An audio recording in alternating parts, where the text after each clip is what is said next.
लूणी चाह छूछक दी इस तरह लम्मी जी कहानी सी। लूणी चाह छूछक दी सरदार कोठियां दे लम्मे परांदे चीत्यां दे ते फोकी सत श्री अकाल कुहाले दी, चलो फिर भी चंगा ना आ गया, ते लाल मिर्च पढ़ाने दी, ते अगों गंदा जिहा नां ला देना खच परे बोलियां दी, ते मैनू बड़ा गुस्सा होना। इन्ना पढ़ के कातों ऐ करते जे, इन्हें आना तू छोटा एक कर लाल पिप्पल वली ने सगों बीड़ा मार के गुरु मैनू कहा है होना है।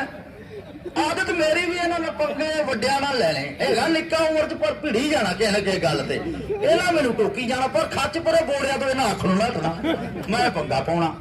पर जदों हुण मैं अज सोचिया पर ये सच्चे सी भराओ, मैं झूठा हो गया।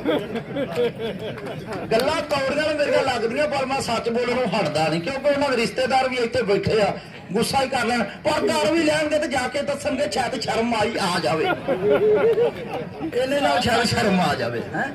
ये पता नहीं ये लोग मुफ्ती बन गए आ, उन्हों का होर किसी पासे का ध्यान नहीं, किसी का ध्यान है यार धरना है निबड़ू, कोई लिख रहा है कोई बोल रहा है, वो की कर रहा रेता की गिनती कर रहे, इन्ने टिप्पर इन्ने हो गया, ओ तू इत्थे कातों लाया अगले पिंड लाया महंगा विकना सी तू सस्ता वेच आया, सारी रात हिसाब च जुटे रहिंदे इन्हां दा बेड़ा करके। कोई कुछ सोचता, कोई ये की सोच रहे रेता 4 करवीर दे ओहदे टिप्पर वो 4500 ਨੂੰ ਭਰੇ ਜਾਂਦੇ, ਇਹ ਵੀ ਆਂਦੇ ਪਤਾ ਨਹੀਂ 8 ਨੂੰ ਕਿ 7 ਨੂੰ है। तो मैं आख्या यार नगर निक्का एक काम वधिया करिए, 3 महीने तो 90 दिनों तो मैं रौला पा रहा, मर मुक जावने हो कोई तो बोले, मर मुक जावने हो। मैं आप 100 रुपया ट्राली नूं ला लगे, 200 टिप्पर नूं ला लगे, गुरुद्वारा बना लगे, पर ये लोग उन्होंने नहीं पुल टुट जाना तो काम ही बंद कर लगा, पर सानू लारिया च रखिया, तेरे नहीं करारा मैनू पट्टिया, सानू लारिया च रखिया, असी की प्यार विचों खट्टिया है।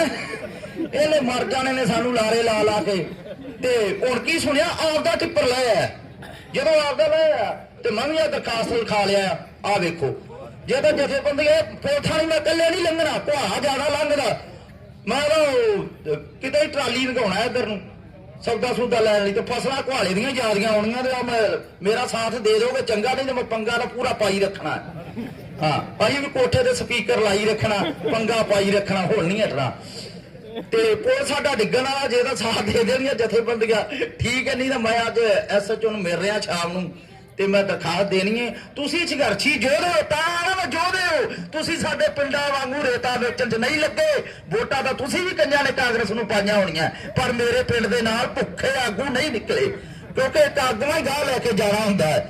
एक अग बंद फर्ज तो यह बनता सी कि उत्थे ट्रैक्टर डकदा ते साडे वर्गिआं नूं आला मातड़ां नूं तुसीं उत्थे हाजरियां भरो, मैं ट्रैक्टर उत्थे डकिया है, ओ मैं राशन उत्थे छड्डिया है, एक दिन की कमाई उत्थे ला दिंदा ते धन धन हो जांदी, पर नहीं इधर ध्यान नहीं, ध्यान तो नहीं। बाई जी ने आख्या किताबां चुप रह के भी बड़ा कुछ सिखाउंदियां, वो किताबां च जान नहीं हुंदी, पर जिन्ना लिखिया हुंदा है उन्हां बड़ा संघर्ष करके बड़ा तंते सारा कुछ हंडा के फिर लिखिया होंदा है, आपकी रूह फूकी होंदी है। जदों असीं पढ़दे आ ते उन्हां दी रूह आ जांदी, हरी सिंह नलवा पढ़ो जो भी पढ़ो उन्हां दी रूह आ जांदी, उस टाइम वो साडे विच ऐ लगदा कि हाजिर हो जांदे आ। जोश जो आया सी विच चलो ये चलाता ठीक है, आप भुखा दे भी खंडे वजदे नहीं, नाल नाल रोटी फरजादा भी चलना चाहिए। सो हो सकदा मैनूं जिहदा रंग बिल्कुल लाल हुंदा सी, रोटी खाण नूं चित नहीं सी करदा, ओहदा नां सी मसीकण कणक। कई बजुर्गां ने वो मसीकण कणक दे जरूर वेखे होने आ, खेतां दे विच असीं वो मसीकण कणक बीजी ते देश दा अन्न भंडार दे विच अज तक पंजाब ने 65 ਤੋਂ 70% हिस्सा पाया, ते अज पता उत्थों दी जिहड़ी हुकूमत आ की कह रही है, वो कहंदी तुहाडे चौलां दे विच प्रोटीन खत्म हो गया, इस करके कि आ पिछले 15-20 दिन तो गोदामां दे विच चौल लगणों भी बंद करते आ कि इन्हां चौलां दे विच प्रोटीन ही है नहीं गा। ये तो इथों तक जिहड़े बिल लिआए आ, 3 बिल 3 आर्डीनेंस लिआए आ, ये कल्ले किसानों ते लागू नहीं होणगे, ये उन्हां दुकानदारां ते उन्हां लोकां तक लागू होणे आ जिन्हां नूं 2 टाइम भुख लगदी आ, जिन्हां नूं रोटी खाण दा ਅੱਜ ਜਦੋਂ ਅਸੀਂ ਕਣਕ ਮੰਡੀ ਦੇ ਵਿੱਚ ਲਿਆਉਨੇ ਆ, ਮੰਡੀ ਦੇ ਵਿੱਚੋਂ ਚੰਗੀ ਢੇਰੀ ਜਿਹੜੀ ਹੁੰਦੀ ਆ ਉਹਦੇ ਤੋਂ ਵੇਖ ਕੇ ਅਸੀਂ ਕਹਿ ਦਿੰਦੇ ਆ ਇਹਦੇ ਤੋਂ 35-40 ਗੱਟੇ ਸਾਡੇ ਟਰਾਲੀ 'ਚ ਸਟਵਾ ਦਿਓ ਤਾਂ ਜੇ ਅਸੀਂ ਆਪਦੇ ਬੱਚਿਆਂ ਨੂੰ ਇਹ ਕਣਕ ਸਾਲ ਭਰ ਖਵਾ ਸਕੀਏ।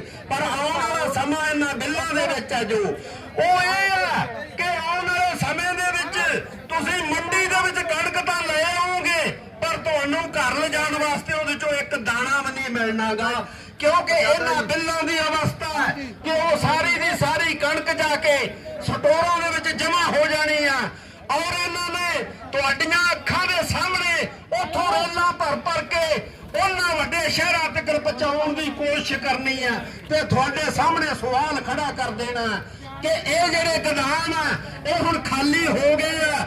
ਹੁਣ ਅਸੀਂ ਤੁਹਾਨੂੰ ਕਣਕ ਜਿਹੜੀ ਆ ਤੁਹਾਨੂੰ ਆਟਾ ਜਿਹੜਾ ਉਹ ਜਿਹੜਾ ਅੱਜ ਸਾਨੂੰ ਚੱਕੀਆਂ ਦੇ ਉੱਤੋਂ 25 ਤੋਂ 20 ਤੋਂ 25 ਰੁਪਏ ਕਿਲੋ ਸਾਨੂੰ ਮਿਲ ਰਿਹਾ, ਸਾਡਾ ਗਰੀਬ ਲੋਕ ਉਹ ਲੈ ਕੇ ਖਾ ਰਹੇ ਆ। ਸਾਨੂੰ ਉਹ ਆਟਾ ਜਿਹੜਾ ਪੈਕਟਾਂ ਦੇ ਵਿੱਚ ਪੈਕਿੰਗ ਹੋ ਕੇ ਉਹ ਸਾਨੂੰ ਮਿਲਣਾ 100 ਰੁਪਏ ਤੋਂ ਉੱਤੇ ਮਿਲਣਾ ਹੈ।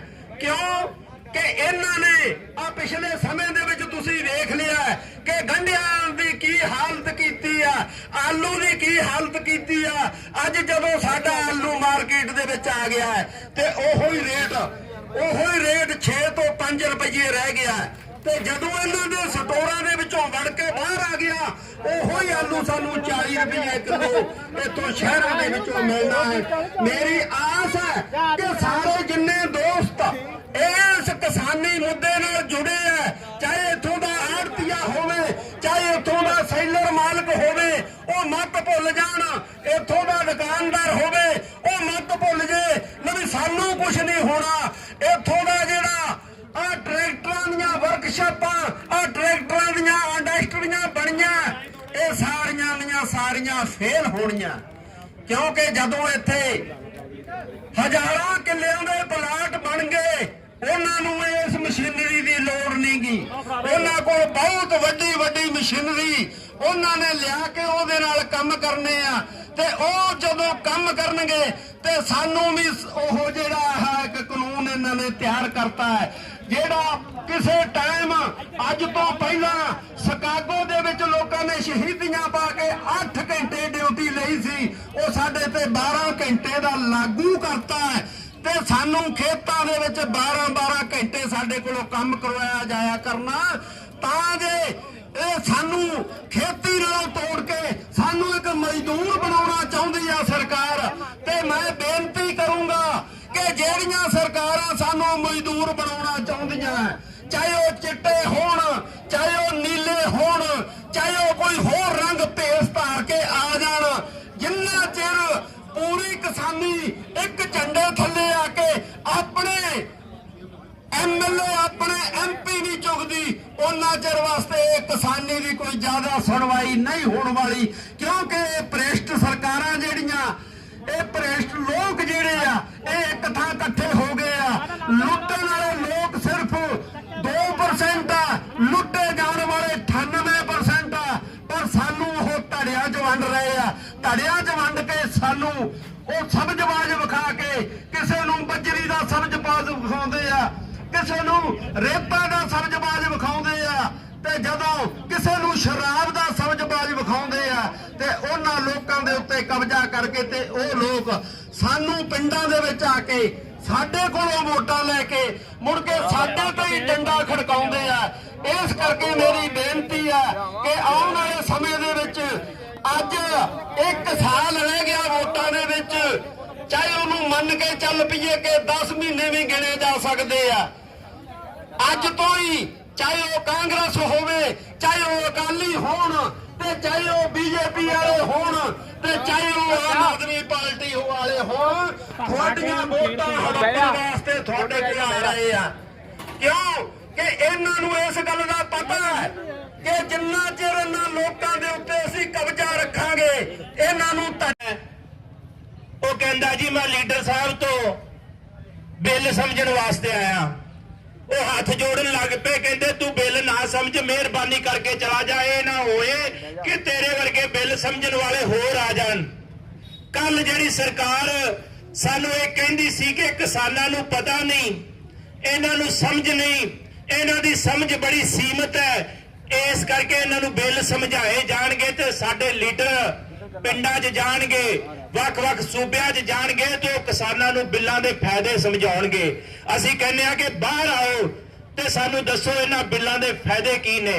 ਸਾਡੇ ਕਿਸਾਨਾਂ ਨੇ, ਸਾਡੇ ਕਿਸਾਨ ਆਗੂਆਂ ਨੇ ਉਹ ਸਰਕਾਰ ਨੂੰ ਝੂਠਾ ਕਰ ਦਿੱਤਾ ਹੈ ਤੇ ਕਿਸੇ ਅੱਜ ਬੀਜੇਪੀ ਲੀਡਰ ਦੀ ਇਹ ਯੁਰਤ ਨਹੀਂ ਪੈਂਦੀ ਕਿ ਉਹ ਬਾਹਰ ਆ ਕੇ ਇਹ ਸਾਨੂੰ ਦੱਸ ਸਕੇ ਕਿ ਕਿਸਾਨਾਂ ਦੇ ਵਿੱਚ ਆ ਚੰਗਾ ਹੈ ਆ ਮਾੜਾ ਹੈ। ਇਸ ਤੁਹਾਡੀ ਤਾਕਤ ਹੈ। ਤੁਸੀਂ ਦੱਸੋ ਕਿ ਅੱਜ ਜਿਹੜੀ ਸਰਕਾਰ ਕਹਿੰਦੀ ਸੀ ਕਿ ਬਿੱਲ ਤੁਹਾਨੂੰ ਸਮਝਾਏ ਜਾਣਗੇ, ਉਹ ਅੱਜ ਇਹ ਗੱਲਾਂ ਕਿਉਂ ਨਹੀਂ ਕਰਦੀ? ਇਸ ਕਰਕੇ ਨਹੀਂ ਕਰਦੀ ਕਿ ਤੁਸੀਂ ਜਿੱਤ ਗਏ ਹੋ ਤੇ ਸਰਕਾਰ ਨੇ ਹਾਰ ਮੰਨ ਲਈ ਹੈ। ਇਸ ਧਰਤੀ ਤੇ ਅਸੀਂ ਵੱਡੇ ਵੱਡੇ ਜਾਬਰਾਂ ਨਾਲ, ਵੱਡੇ ਵੱਡੇ ਨਾਬਰਾਂ ਨਾਲ ਅਸੀਂ ਦਸਤਬੰਦੀ ਲੈਂਦੇ ਆਏ ਹਾਂ। ਮੈਨੂੰ ਯਾਦ ਆ ਗਈ ਗੱਲ, ਈਰਾਨ ਦਾ ਇੱਕ ਬਾਦਸ਼ਾਹ ਹੋਇਆ ਨਾਦਰ ਸ਼ਾਹ ਈਰਾਨ ਤੋਂ ਤੁਰਿਆ ਤੇ ਵੱਖ-ਵੱਖ ਛੋਟੀਆਂ ਰਿਆਸਤਾਂ ਨੂੰ ਜਿੱਤਦਾ ਹੋਇਆ। ਕੋਈ ਮਾਈ ਦਾ ਲਾਲ ਨਹੀਂ ਜਿਹੜਾ ਉਹਦੇ ਅੱਗੇ ਅੜਿਆ। ਉਸ ਵੇਲੇ ਜ਼ਕਰੀਆ ਖਾਨ ਦੀ ਹਕੂਮਤ ਸੀ ਪੰਜਾਬ ਦੇ ਵਿੱਚ, ਲਾਹੌਰ ਦਾ ਸੂਬੇਦਾਰ ਸੀ ਜ਼ਕਰੀਆ ਖਾਨ ਨਾਲ ਥੋੜੀ ਜੀ ਝਪਟ ਹੋਈ ਤੇ ਉਸ ਤੋਂ ਬਾਅਦ ਜ਼ਕਰੀਆ ਖਾਨ ਨੇ ਗਲ 'ਚ ਪੱਲਾ ਪਾ ਕੇ ਨਾਦਰ ਸ਼ਾਹ ਦੀ ਈਨ ਮੰਨ ਲਈ। ਨਾਦਰ ਸ਼ਾਹ 1739 ਈਸਵੀ ਨੂੰ ਨਾਦਰ ਸ਼ਾਹ ਨੇ ਹਿੰਦੁਸਤਾਨ ਤੇ ਹਮਲਾ ਕੀਤਾ। ਪੰਜਾਬ ਤੋਂ ਲੰਘ ਕੇ ਉਹ ਦਿੱਲੀ ਗਿਆ, ਉਹਨੇ ਮਥੁਰਾ ਨੂੰ ਲੁੱਟਿਆ, ਦਿੱਲੀ ਦੇ ਆਸ-ਪਾਸ ਦੇ ਸਾਰੇ ਸ਼ਹਿਰਾਂ ਪਿੰਡਾਂ ਨੂੰ ਲੁੱਟਿਆ ਤੇ 3 ਸਾਲ ਉਹਦੀ ਫੌਜ ਇਸ ਸਾਰੇ ਇਲਾਕੇ ਨੂੰ ਲੁੱਟਦੀ ਰਹੀ। ਲੋਕਾਂ ਦੀਆਂ ਧੀਆਂ ਭੈਣਾਂ ਬਹੂ ਬੇਟੀਆਂ ਨੂੰ ਬੰਦੀ ਬਣਾ ਕੇ ਨੂੜ ਕੇ ਆਪਣੇ ਗੱਡਿਆਂ ਤੇ ਲੱਦ ਕੇ ਵਾਪਸ ਈਰਾਨ ਨੂੰ ਤੁਰ ਪਿਆ। ਤੇ ਜਦੋਂ ਈਰਾਨ ਨੂੰ ਜਾ ਰਿਹਾ ਸੀ ਤੇ ਤੁਹਾਡੇ ਪੁਰਖਿਆਂ ਨੇ, ਪੰਜਾਬ ਦੇ ਲੋਕਾਂ ਨੇ ਉਹਨੂੰ ਘੇਰ ਲਿਆ ਪੰਜਾਬ ਦੇ ਵਿੱਚ ਤੇ ਉਹਦਾ ਲੁੱਟ ਦਾ ਮਾਲ ਖੋ ਕੇ ਬਹੂ ਬੇਟੀਆਂ ਨੂੰ ਆਪੋ ਆਪਣੀ ਘਰੇ ਪਹੁੰਚਾਇਆ ਤੇ ਉਹਦਾ ਲੁੱਟ ਦਾ ਮਾਲ ਖੋ ਕੇ ਬਿਲਕੁਲ ਕੰਗਾਲ ਕਰਕੇ ਉਹ ਰਾਤ ਸੌ ਨਹੀਂ ਸਕਿਆ। ਅਗਲੇ ਦਿਨ ਜੰਮੂ ਕਸ਼ਮੀਰ ਦੇ ਵਿੱਚ ਇੱਕ ਇਲਾਕਾ ਆਇਆ ਅਖਨੂਰ ਪਹੁੰਚਿਆ। ਅਖਨੂਰ ਜਾ ਕੇ ਉਹਨੇ ਜ਼ਕਰੀਆ ਖਾਨ ਨੂੰ ਸੁਨੇਹਾ ਕੱਲਿਆ ਕਿ ਮੇਰੇ ਦਰਬਾਰ ਵਿੱਚ ਪੇਸ਼ ਹੋ। ਜ਼ਕਰੀਆ ਖਾਨ ਗਲ 'ਚ ਪੱਲਾ ਪਾ ਕੇ ਨੀਵੀਂ ਪਾ ਕੇ ਨਾਦਰ ਸ਼ਾਹ ਦੇ ਸਾਹਮਣੇ ਖੜਾ ਹੋਇਆ ਤੇ ਨਾਦਰ ਸ਼ਾਹ ਨੇ ਪੁੱਛਿਆ ਇਹ ਕੌਣ ਲੋਕ ਨੇ? ਈਰਾਨ ਤੋਂ ਲੈ ਕੇ ਦਿੱਲੀ ਤੱਕ ਮੇਰੀ ਧਮਕ ਪੈਂਦੀ ਹੈ, ਕੋਈ ਮਾਈ ਦਾ ਲਾਲ ਜੰਮਿਆ ਨਹੀਂ ਜਿਹੜਾ ਮੇਰੇ ਸਾਹਮਣੇ ਖੜਾ ਹੋ ਸਕੇ। ਇਹ ਕਿਹੜੇ ਲੋਕ ਨੇ ਜਿਨ੍ਹਾਂ ਨੇ ਰਾਤੋਂ ਰਾਤ ਮੇਰਾ ਲੁੱਟ ਦਾ ਸਮਾਨ ਖੋਲਿਆ? ਤੇ ਜ਼ਕਰੀਆ ਖਾਨ ਨੇ ਕਿਹਾ ਸੀ ਕਿ ਪੰਜਾਬ ਦੇ ਲੋਕ ਨੇ, ਗੁਰੂ ਗੋਬਿੰਦ ਸਿੰਘ ਮਹਾਰਾਜ ਦੇ ਸਿੰਘ ਨੇ, ਇਹ ਕਿਸੇ ਦੀ ਈਨ ਮੰਨਣੀ ਨਹੀਂ ਜਾਣਦੇ, ਇਹ ਜ਼ੁਲਮ ਦੇ ਖਿਲਾਫ, ਜ਼ਬਰ ਦੇ ਖਿਲਾਫ ਡਟ ਕੇ ਖੜੇ ਹੁੰਦੇ ਆ। ਤੇ ਇਸੇ ਤਰ੍ਹਾਂ ਇਹ ਅਸੀਂ ਇਹਨਾਂ ਨੂੰ ਮਾਰਦੇ ਖੱਪ ਕੇ ਇਹਨਾਂ ਦੇ ਸਿਰਾਂ ਦੇ ਮੁੱਲ ਵੀ ਰੱਖ ਛੱਡਿਆ ਤੇ ਇਹ ਕਦੀ ਖਤਮ ਨਹੀਂ ਹੋਏ, ਸਾਡੇ ਮਾਰਿਆ ਕਦੀ ਮੁੱਕੇ ਨਹੀਂ। ਤੇ ਮੰਨੂ ਵਰਗੇ ਵੀ ਇਹਨਾਂ ਨੂੰ ਜ਼ੋਰ ਲਾ ਰਹੇ ਆ ਮੁਕਾਉਣ ਵਾਸਤੇ। ਮੰਨੂ ਸਾਡੀ ਦਾਤਰੀ, ਅਸੀਂ ਮੰਨੂ ਦੇ ਸੋਏ, ਜਿਉਂ ਮੰਨੂ ਵੱਢਦਾ ਸੀ ਦੂਣ ਸਵਾਏ ਹੋਏ। ਸੋ ਅੱਜ ਤਾਂ ਸਾਡੀ ਲੱਖਾਂ ਵਿੱਚ ਗਿਣਤੀ ਹੈ, ਪੂਰੀ ਦੁਨੀਆ ਤੇ ਅਸੀਂ ਛਾਏ ਹੋਏ ਆ। ਇੱਕ ਪੂਰੀ ਦੁਨੀਆ ਦਾ ਸਭ ਤੋਂ ਵੱਡਾ ਮੈਗਜ਼ੀਨ ਹੈ ਟਾਈਮ ਮੈਗਜ਼ੀਨ। ਕਿਤੇ YouTube ਦੇ ਵਿੱਚ ਕੱਢ ਕੇ ਵੇਖਿਓ, ਆਪਣੇ Google ਦੇ ਵਿੱਚ ਕੱਢ ਕੇ ਵੇਖਿਓ, ਉਸ ਟਾਈਮ ਮੈਗਜ਼ੀਨ ਦਾ ਜਿਹੜਾ ਫਰੰਟ ਪੇਜ ਹੈ ਉਹਦੇ ਉੱਪਰ ਦੁਨੀਆ ਦੀ ਜਿਹੜੀ ਸਭ ਤੋਂ ਵੱਡੀ ਘਟਨਾ ਹੁੰਦੀ ਹੈ ਉਸ ਮਹੀਨੇ ਦੇ ਵਿੱਚ ਉਹਦੀ ਫੋਟੋ ਛਾਪੀ ਜਾਂਦੀ ਹੈ।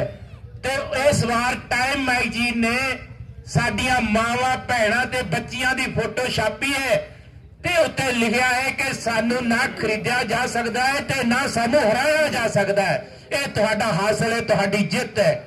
ਸੋ ਇਸ ਕਰਕੇ ਮਨਾਂ ਦੇ ਵਿੱਚੋਂ ਇਹ ਭਰਮ ਭੁਲੇਖੇ ਕੱਢ ਦਿਓ ਕਿ ਕੋਈ ਸਾਨੂੰ ਤਾਕਤ ਹਰਾ ਦੇਵੇਗੀ। ਕਿਸੇ ਵੀ ਦੇਸ਼ ਦੀ ਤਾਕਤ ਉੱਥੋਂ ਦੀ ਪੁਲਿਸ ਨਹੀਂ ਹੁੰਦੀ, ਕਿਸੇ ਵੀ ਦੇਸ਼ ਦੀ ਤਾਕਤ ਉੱਥੋਂ ਦੀ ਫੌਜ ਨਹੀਂ ਹੁੰਦੀ, ਕਿਸੇ ਵੀ ਦੇਸ਼ ਦੀ ਤਾਕਤ ਉੱਥੋਂ ਦਾ ਕੋਈ ਅਦਾਲਤੀ ਜਿਹੜਾ ਕੰਮਕਾਜ ਚਲਾਉਣ ਵਾਲੀ ਸੰਸਥਾ ਹੈ, ਸੁਪਰੀਮ ਕੋਰਟ ਹੈ, ਹਾਈ ਕੋਰਟ ਹੈ, ਉਹ ਨਹੀਂ ਹੁੰਦੀ। ਕਿਸੇ ਵੀ ਦੇਸ਼ ਦੀ ਸਭ ਤੋਂ ਵੱਡੀ ਤਾਕਤ ਉੱਥੋਂ ਦੇ ਲੋਕ ਹੁੰਦੇ ਆ। ਤੇ ਜਦੋਂ ਲੋਕ ਜਾਗਦੇ ਆ, ਲੋਕ ਇੱਕ ਤਰ੍ਹਾਂ ਨਾਲ ਕਾਫਲੇ ਬਣ ਕੇ ਹਕੂਮਤਾਂ ਦੇ ਖਿਲਾਫ ਖੜੇ ਹੁੰਦੇ ਆ ਤੇ ਹਕੂਮਤ ਦੀ ਜ਼ਰੂਰਤ ਨਹੀਂ ਪੈਂਦੀ ਕਿ ਉਹਨਾਂ ਦੇ ਖਿਲਾਫ ਇੱਕ ਲਫ਼ਜ਼ ਵੀ ਬੋਲ ਜਾਵੇ। ਸੋ ਅੱਜ ਬਹੁਤ ਵੱਡੀ ਜਿੱਥੇ ਚੁਣੌਤੀ ਹੈ ਸਾਡੇ ਸਾਹਮਣੇ, ਉੱਥੇ ਸਾਡਾ ਏਕਾ ਦੱਸਦਾ ਹੈ ਕਿ ਅਸੀਂ ਇਸ ਲੜਾਈ ਨੂੰ ਹਰ ਹਾਲਤ ਵਿੱਚ ਜਿੱਤਾਂਗੇ। ਤੇ ਮੈਂ ਤੁਹਾਡੇ ਤੋਂ ਇਹ ਆਸ ਕਰਦਾ, ਅਸੀਂ 2 ਵਾਰੀ ਦਿੱਲੀ ਜਾ ਕੇ ਆਏ ਆ, ਮੈਂ ਤੁਹਾਡੇ ਸਾਰਿਆਂ ਦੇ ਵਿੱਚ ਤੋਂ ਇਹ ਆਸ ਕਰਦਾ ਕਿ ਆਪਣੇ ਇੱਥੇ ਕੰਮਕਾਜ ਵੀ ਕਰੋ ਤੇ ਇਹਦੇ ਨਾਲ ਨਾਲ ਤੁਸੀਂ ਵੱਧ ਤੋਂ ਵੱਧ ਕਾਫਲੇ ਬਣਾ ਕੇ ਦਿੱਲੀ ਨੂੰ ਚੱਲੋ ਤੇ ਨਾਲ ਦੀ ਨਾਲ ਉਹ ਲੋਕ ਜਿਹੜੇ ਲੋਕਾਂ ਦੀਆਂ ਅਜੇ ਤੱਕ ਵੀ ਜ਼ਮੀਰਾਂ ਨਹੀਂ ਜਾਗੀਆਂ, ਉਹਨਾਂ ਲੋਕਾਂ ਨੂੰ ਵੀ ਜਗਾਓ, ਕਿਉਂਕਿ ਉਹ ਲੋਕ ਜਿਹੜੇ ਲੋਕ ਆਪਣੇ ਹੱਕਾਂ ਦੀ ਲੜਾਈ ਨਹੀਂ ਲੜਦੇ, ਜਿਹੜੇ ਲੋਕ ਜ਼ੁਲਮ ਜ਼ਬਰ ਦੇ ਖਿਲਾਫ ਆਵਾਜ਼ ਬੁਲੰਦ ਨਹੀਂ ਕਰਦੇ, ਉਹ ਲੋਕ ਇਤਿਹਾਸ ਦੇ ਪੰਨਿਆਂ ਤੋਂ ਸਦਾ ਲਈ ਮਿਟ ਦਿੱਤੇ ਜਾਂਦੇ ਆ।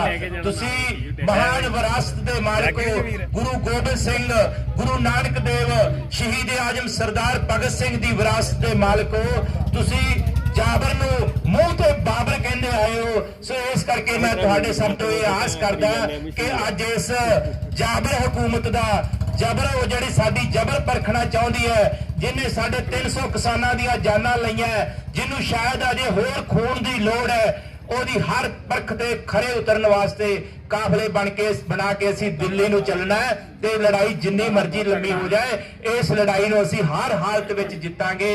ਇੰਨੀਆਂ ਹੀ ਬੇਨਤੀਆਂ ਦੇ ਨਾਲ ਤੁਹਾਡਾ ਸਾਰਿਆਂ ਦਾ ਬਹੁਤ ਬਹੁਤ ਸ਼ੁਕਰੀਆ। ਮੈਂ ਨਾਰੇ ਬੁਲੰਦ ਕਰਾਂਗਾ, ਤੁਹਾਡੀ ਆਵਾਜ਼ ਨਾਰਿਆਂ ਦੇ ਰੂਪ ਵਿੱਚ ਪੂਰੀ ਬੁਲੰਦ ਆਵਾਜ਼ ਆਉਣੀ ਚਾਹੀਦੀ ਹੈ। ਇਨਕਲਾਬ ਜਿੰਦਾਬਾਦ, ਕਿਸਾਨ ਮਜ਼ਦੂਰ ਏਕਤਾ ਜਿੰਦਾਬਾਦ, ਕਿਸਾਨ ਮਜ਼ਦੂਰ ਏਕਤਾ ਜਿੰਦਾਬਾਦ। ਇੱਕ ਮੈਂ ਨਾਰਾ ਲਾਵਾਂਗਾ ਕਿ ਮੋਦੀ ਤੇਰੀ ਧੌਣ ਦਾ ਕਿੱਲਾ, ਤੇ ਤੁਸੀਂ ਸਾਰਿਆਂ ਨੇ ਬੁਲੰਦ ਆਵਾਜ਼ 'ਚ ਕਹਿਣਾ ਹੈ ਕਿ ਕੱਢ ਕੇ ਰਹਾਂਗੇ, ਕੱਢ ਕੇ ਰਹਾਂਗੇ। ਮੋਦੀ ਤੇਰੀ ਧੌਣ ਦਾ ਕਿੱਲਾ, ਕੱਢ ਕੇ ਰਹਾਂਗੇ, ਕੱਢ ਕੇ ਰਹਾਂਗੇ। ਮੋਦੀ ਤੇਰੀ ਧੌਣ ਦਾ ਕਿੱਲਾ, ਕੱਢ ਕੇ ਰਹਾਂਗੇ, ਕੱਢ ਕੇ ਰਹਾਂਗੇ।